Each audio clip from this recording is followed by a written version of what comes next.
Tonight, the teen accused of shooting and killing a 14-year-old and injuring another person on the University of New Mexico campus made his first appearance in front of a judge today. Alika Medina joining us now with more details. Alika, this was an all-day event with campus basically locked down Friday. What's the very latest today?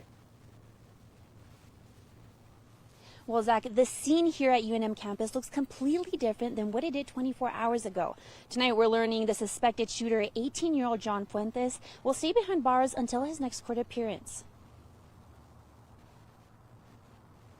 You are going to be held without bond and will remain in custody, okay, sir? Yes, sir.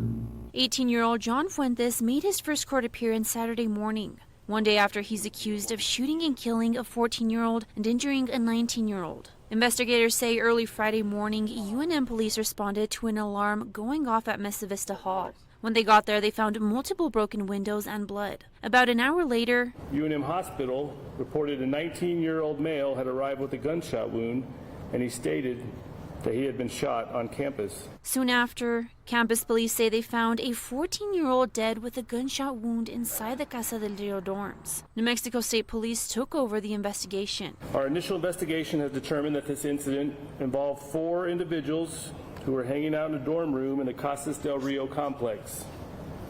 At some point, for reasons that we are still investigating, the suspect began shooting a firearm at the other occupants of the room. Court documents say the 4th person involved says they were playing video games and told police Fuentes seemed to be on drugs moments before he started shooting. UNM's campus closed down for the day, and after an hours-long manhunt, Fuentes was later found in Las Tunas. But his arrest doesn't bring much closure to people who frequently visit UNM. Even though it was over in the dorms, which are a ways away, it can happen anywhere. It will make me think extra about inviting my family to go to something like this, but we had planned this over a week ago, and you can't get your money back. Still, UNM police assures the public is in a safe space. We understand the fear and uncertainty that incidents like this cause, and I want to reassure our university community that the UNM Police Department works diligently every day. Now, Fuentes is facing multiple charges, including murder. Reporting from UNM, Alika Medina, KOB4. All right, Alika, thank you. And as she just told us, the suspect and victims in this shooting were all teenagers. And unfortunately, juvenile crime has continued to be a topic of debate in our state. New Mexico State Chief Troy Weisler says that it is a scene that we are seeing all too often.